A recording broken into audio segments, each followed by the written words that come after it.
All right. We're going to see if this is going to go live. I was just in the background trying to figure out if I could get my Instagram to go live through Restream. And I got a little bit of a hiccup again. But at any rate, I want to welcome everyone. Thank you so much for watching us. My name is Brenda Muller. My show is called Enthusiastically Self-Employed. I'm delighted to see you. If you are watching this live, we're live streaming right now on LinkedIn and on YouTube.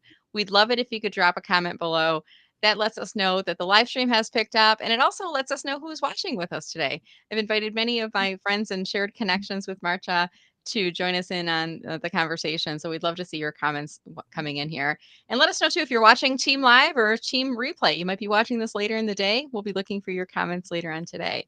As we are waiting for those comments to roll in, Maartje, I want to welcome you. And we've met each other from a really great community called Innovation Women. I know a bit about you going through this process, but I'd like you to take a few minutes, if you could, tell us your name, what do you do, and who do you help? And then we'll get into the conversation. Yeah. Well, first of all, thank you very much, Brenda, for having me here. I'm very excited that this is live. And I think that's a brave thing to do. So excited to have a conversation with you here about my journey. Maartje, my last name is van Krieken. If you try to find me, I'm the first Maartje that typically comes up. So Maartje is enough to remember. I often have conversations about that. I am these days helping businesses that are in turmoil. I sell myself as a business emergency room doctor. And so I do triage for businesses that have grown too fast or scaling very fast, are a little bit in trouble or turmoil because of external events, etc. There's lots of reasons why things are starting to burst or are in overload or overwhelm. There is good chaos and bad chaos. And if you're in bad chaos, it's sometimes hard to get out. I do that on the basis of having a background of over 2 decades in frontier projects in oil and gas. So I lived and worked all over the world, working on mega projects with hundreds and thousands of people. There's a lot of weird stuff that happens there. On top of that, I also spend time in emergency and disaster management. So I'm bringing some of that high pressure decision making and organization and people skills from that space into the mix. These days, I work more with B2B clients, mid-sized space with big major umbrellas in terms of collaborations and people, but not always necessarily very big in size, typically still growing. Okay, great. And I'm really looking forward to having the conversation. And I hear you talking about chaos and a lot of things that are happening with businesses nowadays, the problems that you're solving. So I'm really looking forward to this. And I want to let everyone know the topic for today we're going to be talking about is lessons learned, making the leap from corporate career to self-employed, and what happens next. Maartje, you and I both share the similarity in that we used to work in corporate. I heard you talking about that in the oil and gas industry. For me, it was more marketing in different organizations. But I want to start with, I guess, tell us a bit about your career journey because, you didn't maybe plan to be where you are today.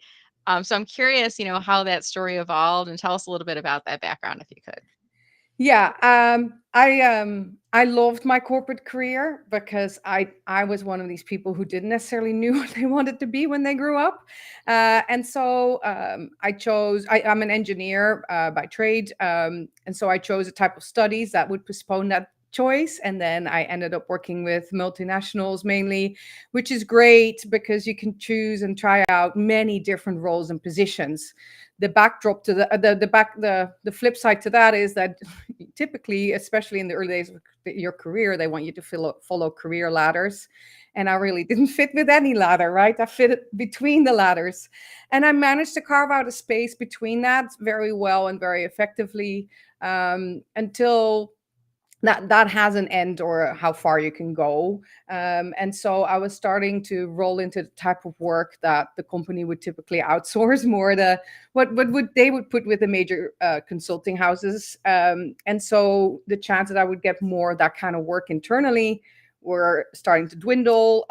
They also the company didn't have a lot of women in my type of positions, and so what they wanted was somebody like me, and what I wanted out of my career started to diverge. And so it was time to go. So I was grateful for the opportunities, but it became, at some point, the opportunities ran out. I'd always been afraid to go it alone, afraid because I really was scared of this the sales piece, of the business development piece. Um, and when I resigned from my corporate career, I didn't necessarily have a plan, but by referral, I got a specific type of work year after year, and eventually built a business out of that. And made a major pivot last year in 2024 to really go towards finally make really that jump to selling a very specific Mm. offering.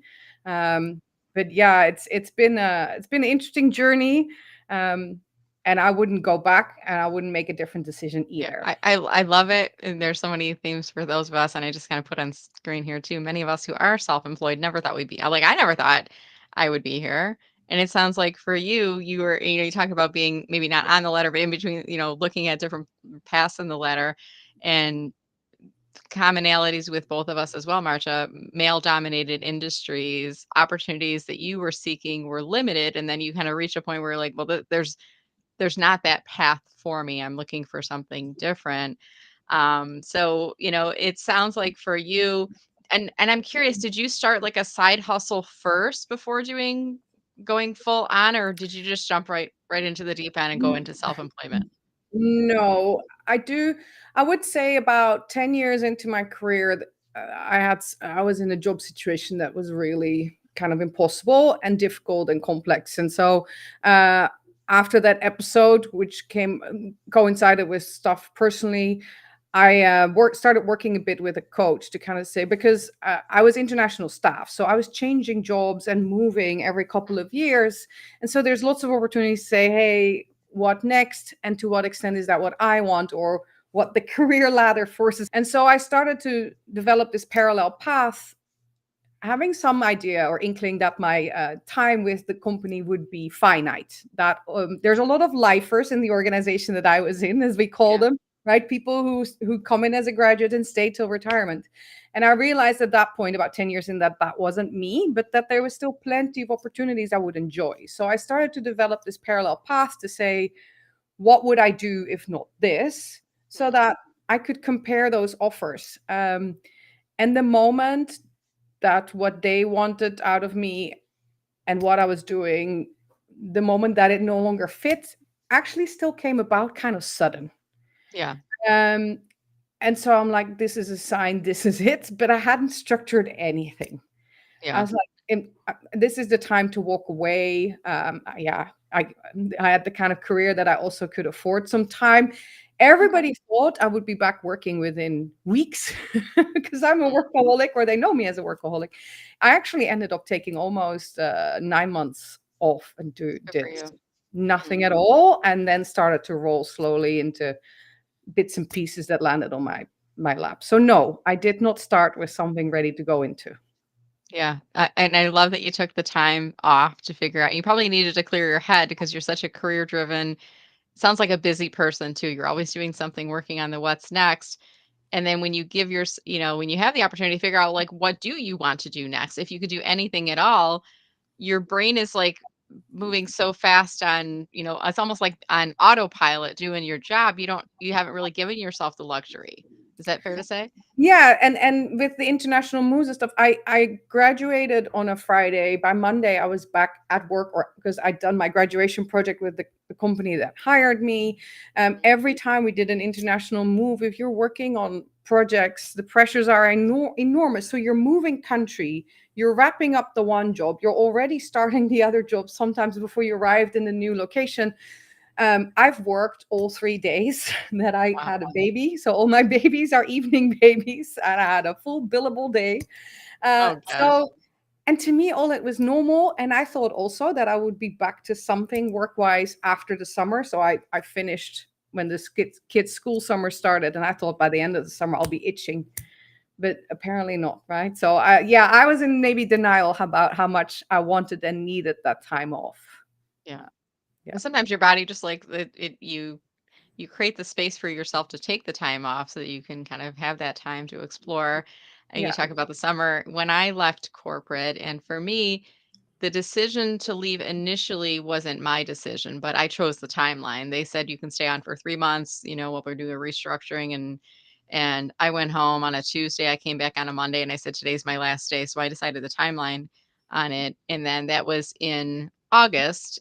So I took the rest of the, month off and spent the next couple months kind of exploring and figuring things out. And it sounds like you allowed yourself that summer with your kids, and I'm sure your kids appreciated it. Do they remember, that was the summer that we got mom to spend time with us, or were they too little to remember that? Yeah, I don't know. I don't know if they specifically remember. They remember bits and pieces of that summer.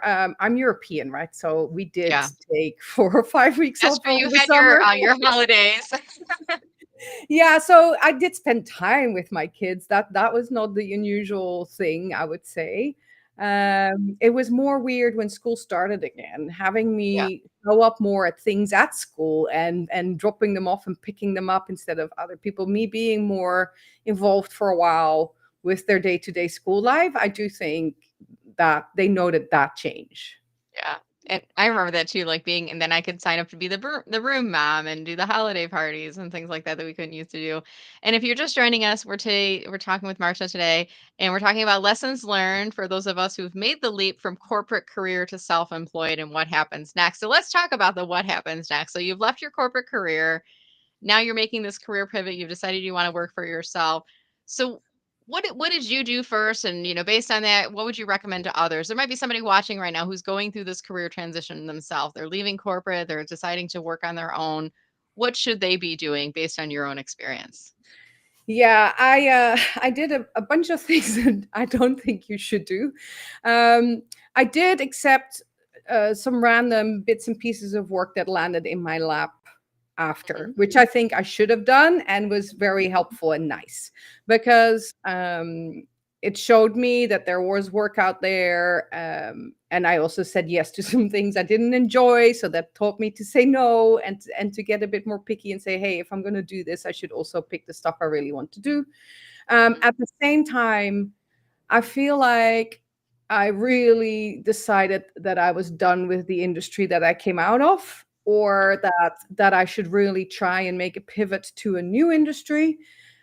And I think that was silly because the Yeah. reason for leaving that job wasn't the industry. That was where my network was. That was where um, and so trying to do stuff in a different industry and not using the network I had was actually ridiculous. Um, Pretty ridiculous.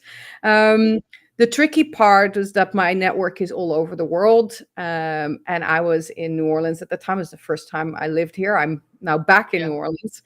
I didn't have a professional network here. So it was Mhm. this weird balance of, is it going to happen here? I didn't think it was going to happen in New Orleans. We probably also weren't going to stay there because we'd moved there for my job. So we probably would have to leave.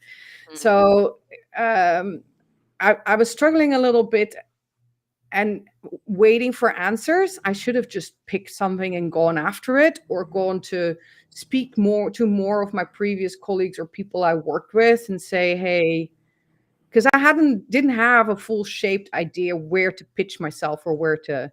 So eventually work started to come to me, but I could have, that whole journey took a bit of time. I could have done more work and I could have found my exact niche much quicker if I've actually spoken to more people, but I'm used to not really having access to a lot of help. And so I thought for too long that I had to go it alone, and I should have used my network and my peers and all these guys I worked with, right? Yeah. Yeah. Yeah, it's interesting. There's so many parallels, and if there's anyone watching right now who is self-employed, if you've gone through similar experiences, you can probably relate. When I heard Marsha saying in the beginning, people would ask me to do project work, and there's some things I liked and I did, and there's some things that I probably didn't like as much, but I still did them anyways. But I think, Marsha, that probably helped you to figure out what you wanted to do and what you didn't want to do, right?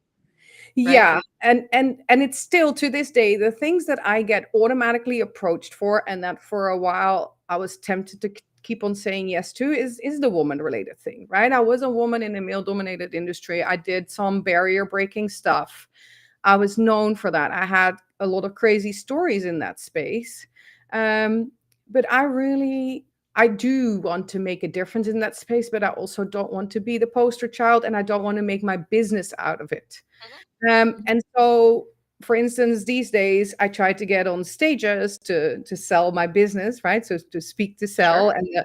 um, and it's really easy for me to get on stages to talk about the women stuff. It's Yeah. not, it's much harder if for my own business. And so I had to do some work because the content that was out there about me, that was public and advertised, was all for articles and magazines and stuff around me being a woman in a male dominated industry and a mom and having lived. It was about all these things that are me as a person and a professional, but it's not Right. about what I do or what I sell. So I think that for me was a bit of a tricky part, because a lot of the offerings I got were also in that kind of space, helping continued help with succession planning Mhm. and ideation for returning working moms to the workplace and stuff, which yes, I can help and I can work, but that's not what I wanted to do. I think there's Mhm. other people who love to build a business out of that, but not me. Yeah. But Yeah. it's funny because it's like there's so many and I can relate to that. Like I remember in the beginning I was doing people would say, "Oh, since you have some time, can you help me with LinkedIn coaching?" Sure. Since you have some time, can you do social media management? Yeah, I don't really enjoy it, but yeah, sure. And it was retainer revenue coming in month after month. Since you have some time, can you help us with marketing planning and marketing strategy? Yes, I can. And that's where, to your point, where I was known for throughout my career, but I really did like LinkedIn. And, in the beginning, I think it's important for many of us if we're making that shift from a corporate career to self-employed, we have to have the revenue coming in because you don't have the paychecks coming in, every 2 weeks. So Yeah. in the beginning, it's probably important to get the revenue coming in. And then when you can afford to be selective, then you can start saying no to some things that maybe aren't a good fit and that better align with your values and things that light you up. Would you agree with that? Anything to add Yeah. to that? Yeah, totally. And the funny thing is that by the time I got successful at this, I still made stupid mistakes. I had a really fun consulting gig with a company that was really in a difficult situation, and I've been brought in by the outgoing CEO. Was replaced within 2 weeks of me being there. There was a Wow. temp, but the board kept me working with them. So it was a tumultuous 5 months or so, and ultimately one of the things I did is that I help them hire an interim manager to sort out one of the locations. I'd also helped them bring in some other specialist expertise. So I'd done what I do, which is the triage, and then I said, okay, now you need specialists and other people to carry this. Mhm. And so after 5 months I said, I'm done, I'm phasing out. Yeah. And they were like, yeah, but you can help us manage this project. And I said, yeah, but there's other people who can manage the spreadsheets or run the Right. meeting, or right. That's, of course I can, but and it by then they just put in place a CEO as a former McKinsey guy. And he was laughing. He said, you're really going? He said, you are telling us that you're leaving? I said, yeah. He said, you're the first ever consultant that I met that, Right. is Like would going transfer you without away. trying to stick around. He said, you Yeah. got a good contract going here and stuff. I said, yeah, but I can't do this itty bitty a few hours here or there, because it Yeah. messes up my whole day. I'd want a new meaty. And he was laughing. So I felt really good that I did that. And it was the right thing to do. In hindsight, I maybe should have stuck around another month and found my Yeah. next project whilst I was still on that project. Because I Okay, so found, that's another lesson learned there too. yeah, In retrospect, you did what you did at the time, but you maybe now looking back, there were some things you could have done differently that could have helped to maybe stabilize your revenue while you looked for what was next for you. yeah, I find that working for myself is the same thing as finding a job. Is that Hmm.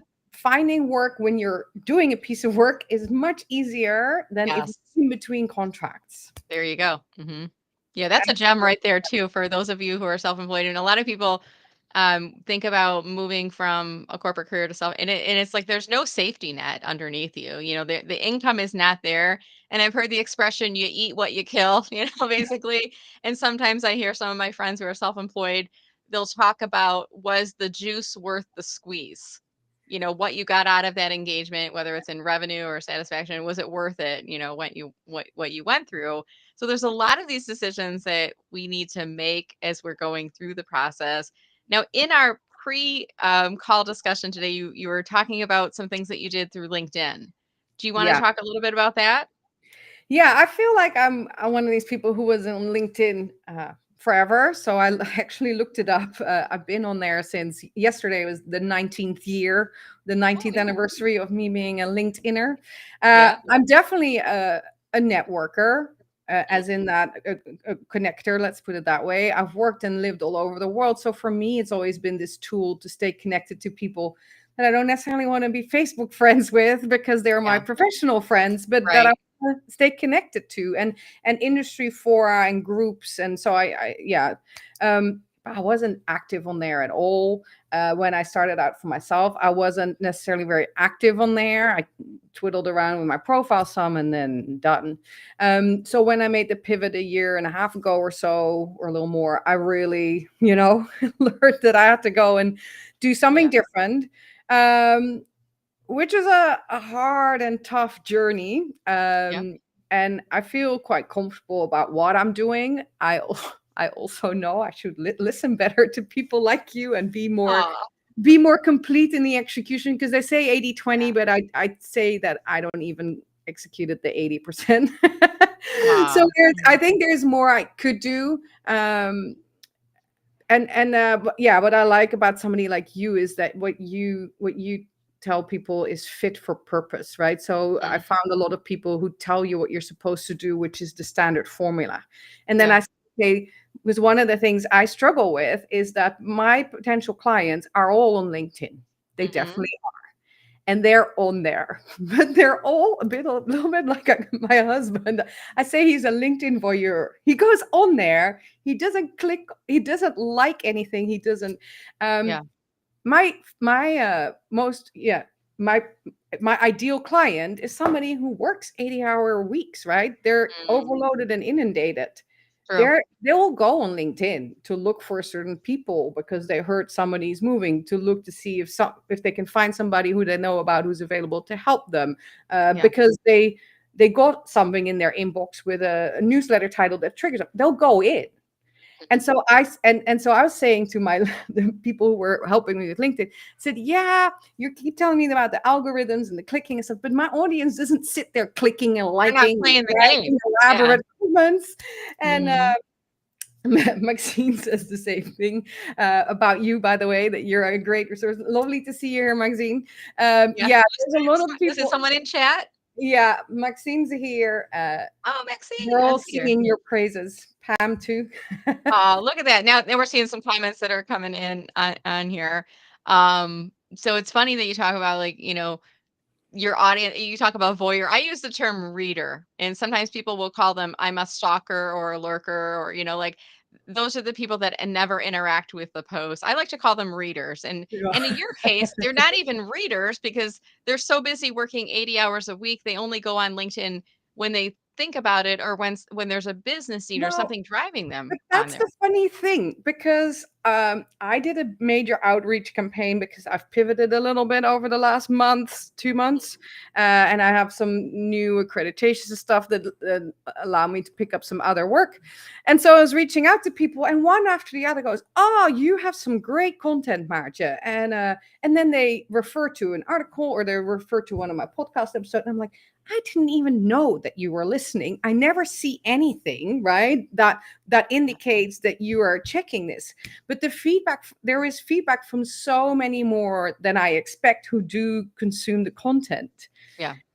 And so my struggle has been a little bit to navigate between what you should do and what works, and and also sticking to yourself and saying, I actually know my audience. I do Yeah. know how this works. I worked with these people, right? I know how they operate, and yeah, and I use the word for you because I think men can be awful gossipers, and I remember all these, like, oh, he moved where? What's he doing now? And then somebody would go on LinkedIn and kind of figure out where somebody moved to. I do think Yeah. Yeah. LinkedIn is like that too, right? And there's a way we can make ourselves private so we can be anonymously surfing, or I see Jasmine saying skimming LinkedIn, that we're looking up people, we're looking at their profile, they're reading your posts, they're reading things that you're commenting on, but they're never interacting.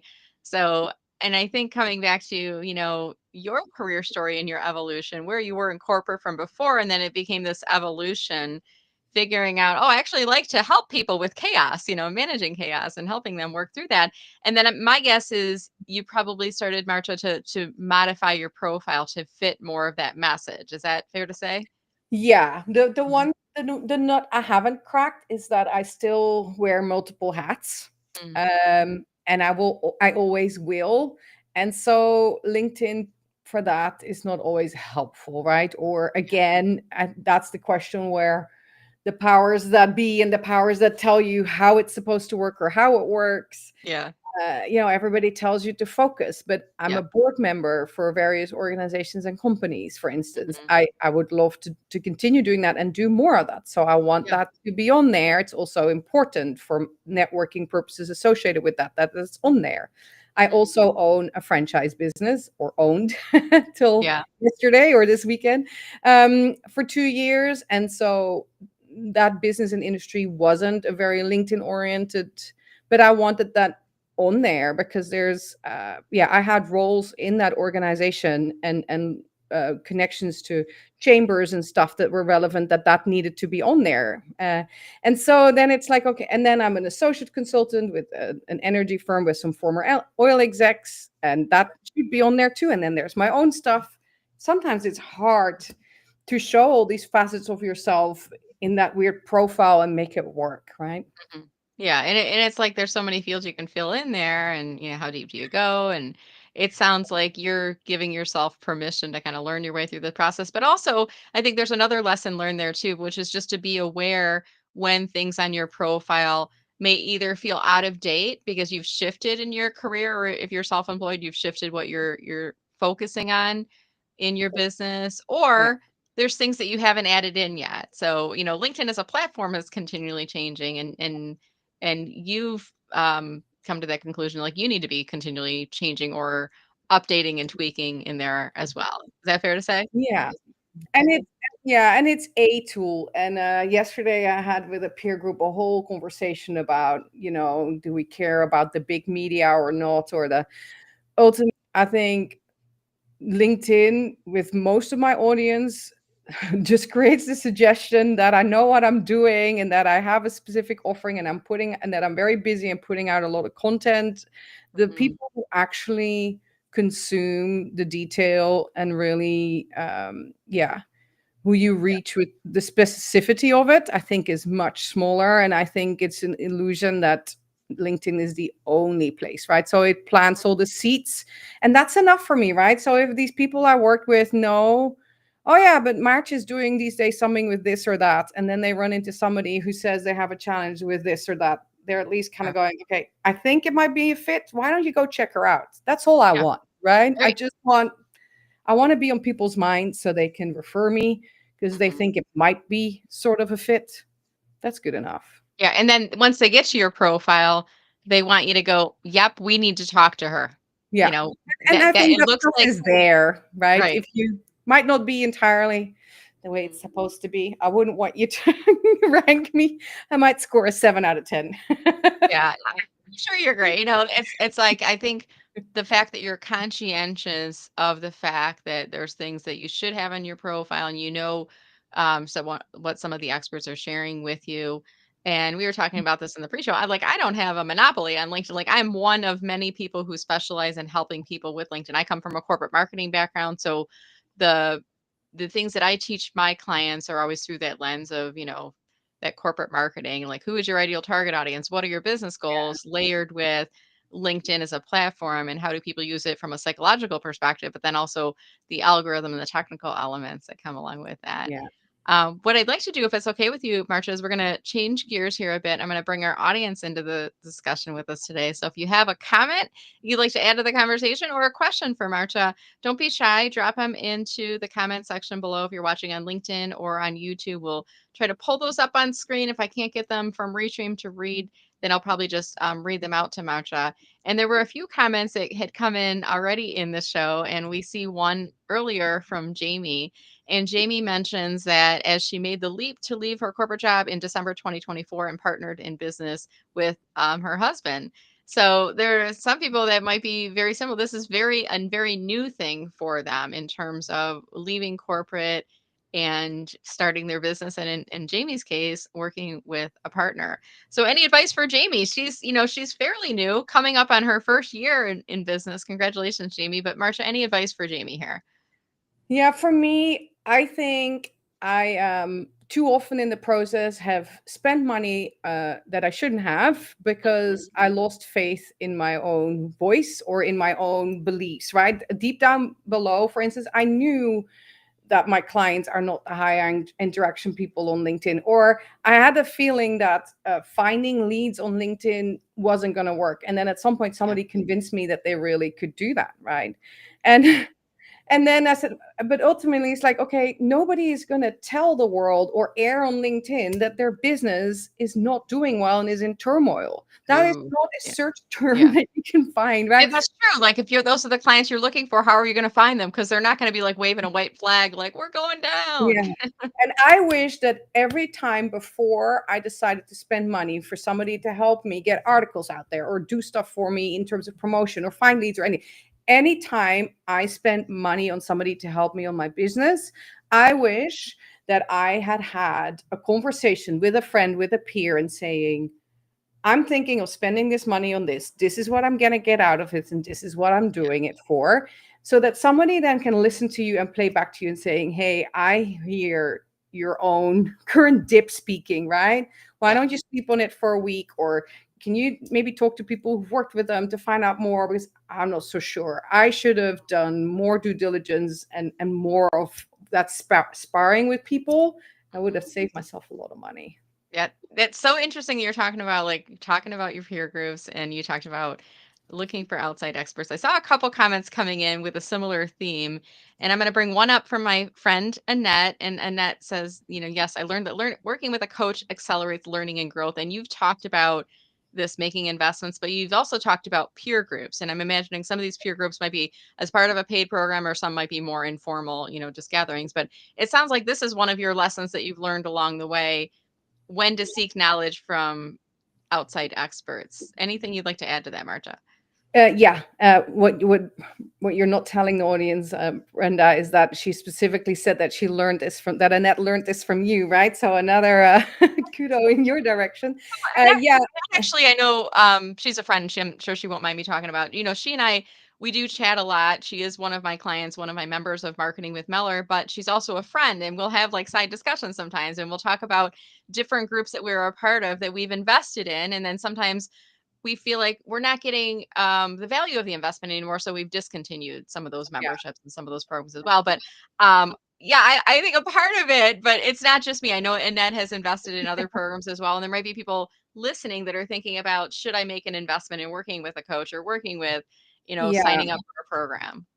I see a lot of value in just having some peer-to-peer conversations. I think there is a space for long-term connections like mastermind groups or stuff. Yeah. M- but you can also find those in your personal network, as long as it feels a little bit balanced, that it's not always you asking for help and the other person never needing it, right? True. Yeah. Um, so there's a little tit for tat. It doesn't have to be exact. I did because I if you look at my resume, my corporate resume, it's all project management, $1 billion, hundreds of people. People understand that I have, a C-suite level management skills, etc. But project management is such a generic term. What people didn't understand is that my real niche is the people dynamics in that and difficult people dynamics and collaborations. And so when I left, I wanted some external badges to give me the cred. And I did actually a coaching accreditation, right? Um, and particularly um, because if you do that, you're working with a group there and you have to do these peer coaching sessions with other people in that program. In the Yeah. early days for me, that was, for instance, a great way to actually talk through some challenges that I was working on, because we had to do practice coaching sessions with different people. So I used some of that, right? It can also come out of more unusual avenues. But sometimes I don't have anybody around and I try to stick to my rule, and then I'll just say, can I just please talk you through my logic? Right. I like that. And Yeah. can you listen to it and see if it makes sense? Because Yeah. I don't trust myself entirely at the moment, Yes. right? And I say these days, I've made too many bad judgment calls because I did lose trust in myself, or I felt uncertain or let down on how things were moving. And then I make the wrong decisions. So I want to, does this make any sense? I think groups that you pay for, I've also started to look at it differently. What am I paying for? Am I paying for some good resources and stuff? And is that value for the resources? Or am I just paying somebody to be my friend, which I find a little trickier, right? Is it a Yeah. friend or an actual coach, right? Are you Yeah. getting, I think that's different. And what I also did too long, and then I'll wrap this up, but what Yeah, I that's also did okay. too This is long good. is that I hung around in the wrong circles. Circles Mm, with fabulous people, with a lot of women that made me feel welcome and made me feel good at a personal level, but had entirely different client bases, entirely different business models. And so I was not a referral partner for them. I was not really a good part. They were not a referral partner for me. They also, yeah. most of them also couldn't really easily refer me because what I was doing was so different from their world. And so, yes, of course, something can come from that. But I did that for too long. Yeah. Um, and so I would say get out of some of that earlier, because I think that happens to all of us, because you enter in these circles that you get invited in that are closest. But those then get you to the right ones. So Mm, if you feel that you're not in the right circle, ask what other people have or know that might be yeah. relevant. But don't stick around, right? You can have Yeah. contact with some of these people outside of that circle. You don't Sometimes they're need just to not a be fit, and I've had people that are part of our program, they're just like, I from a time perspective, I'm not getting to your meetups, your master classes, and like, I'll come back when I have it's great value, I just don't have the time for it, or it's just not a good fit for me. It's not exactly what I was looking for. I see Jamie adding a comment, and Jamie said when she left her corporate job, she hired a holistic business coach and a health coach, and she felt like that helped her to learn and grow into being an entrepreneur from her corporate position. I also see my friend Pam Lippett. Hey, Pam. Pam's on with us. Pam, her journey is a little bit different. She's been self-employed for many years, and she said, I always thought I would be a business owner. It came much earlier than I thought. Started my first business at 26 by the seat of my pants. And this reminds me a little bit of your story, Marcia, because you talked about, the climbing the corporate ladder, and you realized you didn't want to climb the ladder. You were like in between ladders. And some of us come to those conclusions at different points in times. Any reflections upon that, or what Pam had to say here? Yeah, I think things. I believe, a great believer that things happen for a reason, and that ultimately, looking back at to as to the why. Yeah, a little, if it helps you to not repeat. Somebody in the chat said don't talk about mistakes, but to do Yeah, I'm better trying to going find that one. forward. I think there's Yeah, some and people in learn. here.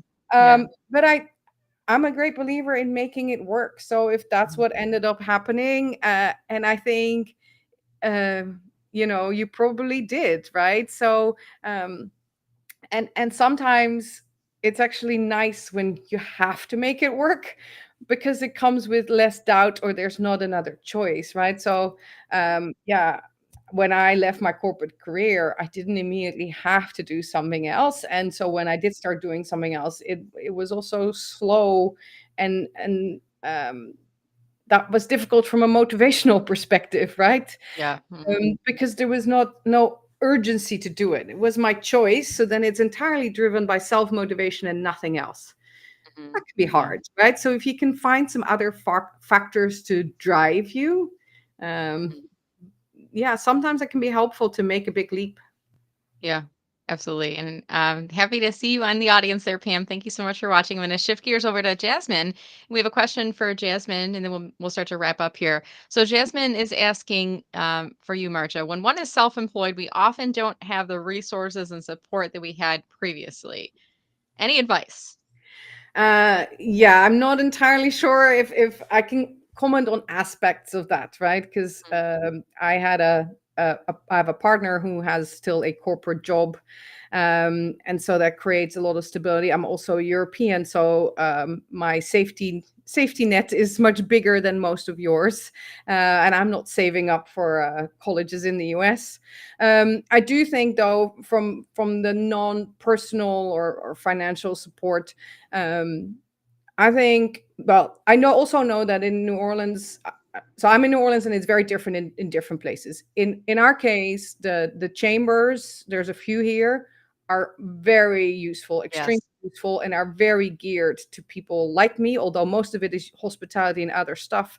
They have lots of things for me, and they're happy to sit down and meet with me, because I was suddenly like, maybe I should just ask them if they can help me make some more local connections. And they're totally, and then they featured one of my businesses as a local business of the month because they do that. And they're like, oh, let's take you then. And then It's stuff nice. like that, right? So there is way more than you think. And so I would ask around. I ended up with a lady here who works for the Center of Entrepreneurship or something at one of the local universities.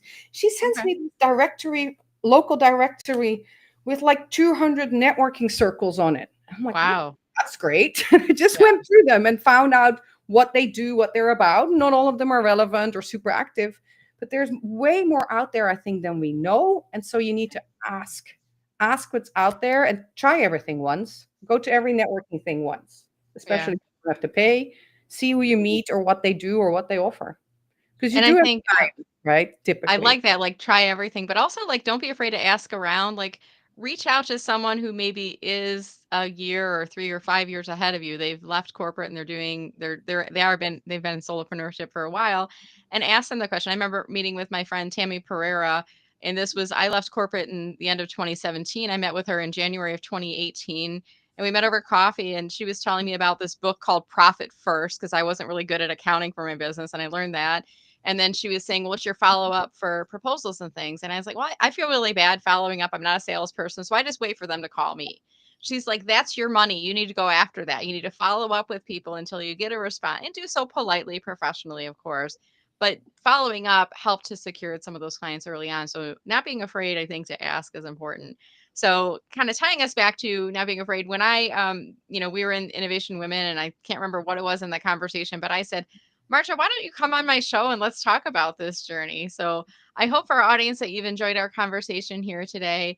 As we start to wrap up, I want to share with you Maartje's website. It's called the Chaos Games Consulting.com. I'm going to share it up on screen. And as I'm doing that, Maartje, why don't you remind us if there's anyone who might be on who's interested in doing business with you or possibly referring business to you in the future. Why don't you tell us a little bit about what your business is and if there's anything on the website that you want to point out to us? All right. Yeah. So I operate in the B2B space, energy companies, manufacturing, supply chain, major logistics industry, anything in that space. I work with businesses. I provide services as a fractional CSO, so a fractional strategy space, exit planning. So that's more the preventative space. I can also really help and guide with turnarounds or do business triage. I get called in by investors, by board members, or by the C-suite themselves. Mhm. I also have a huge referral network. And I always say to everybody, if you don't know where to start with me. I will always talk to you. So if Mhm. you know somebody or are a business in turmoil, give me a call.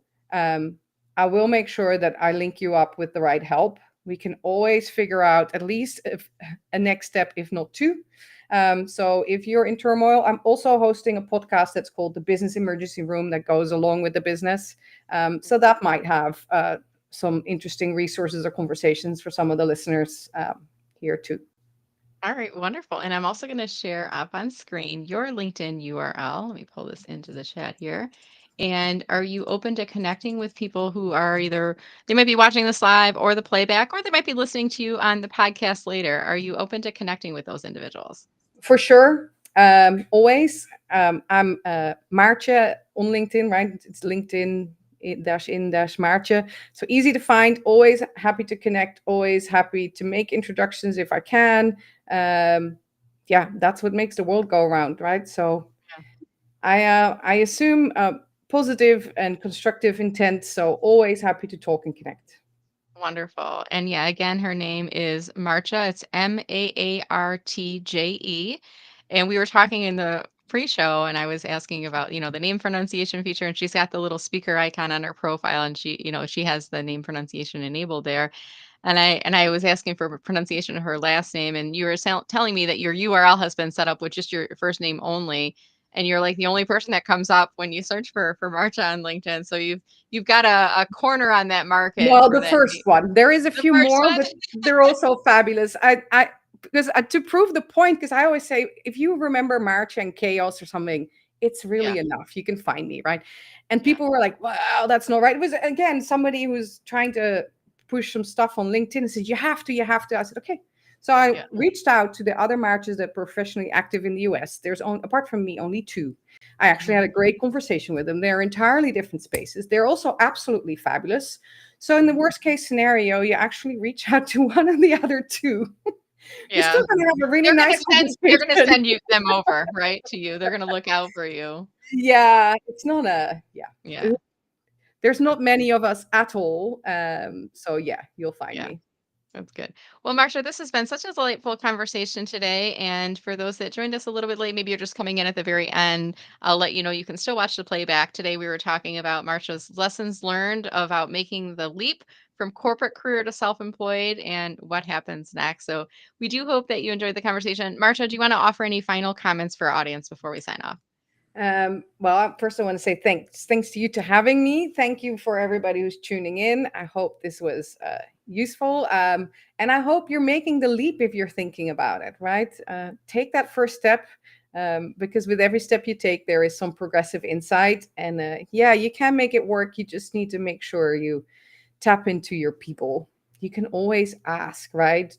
People love to get to help and give advice. We forget that so often. But if you ask people for relevant network, useful resources, Mhm. or just to listen to your logic to see if Yeah. it's flawed or not, they Yeah. will. Wonderful. I agree with that. And I'll thank you so much for the advice. Thank you for your time today. And also, I want to thank our audience for watching. If you enjoyed the video, we'd love it. As soon as it's done playing here on LinkedIn, you're going to see a little share icon pop up on the bottom. If you haven't posted this week, this month, or even this year, no time like the present, right? Click on that share icon and share the video along. Maybe tell people a reason they should watch the video, something that you learned or some insights that you gained from it. And if you could tag us by using the at symbol, tag at Marcha and myself, Brenda Mahler, in there. That way we'll get notified that you've shared it along and we'll be sure to reply back to you. So, with that said, thank you all again so much for watching. I'm normally doing these live streams. I've started my series back up again. I'm trying to do just about every Thursday. Next week, I'm actually going to be at Annette Richmond's mini marketing marathon event. So, I won't be doing a live stream. The week after that, I've got a webinar myself, but I will be normally on Thursdays at 11:05 a.m. Eastern. With that said, have a wonderful week. Thank you so much for watching and have a great day, everyone. Take care. Have a good one.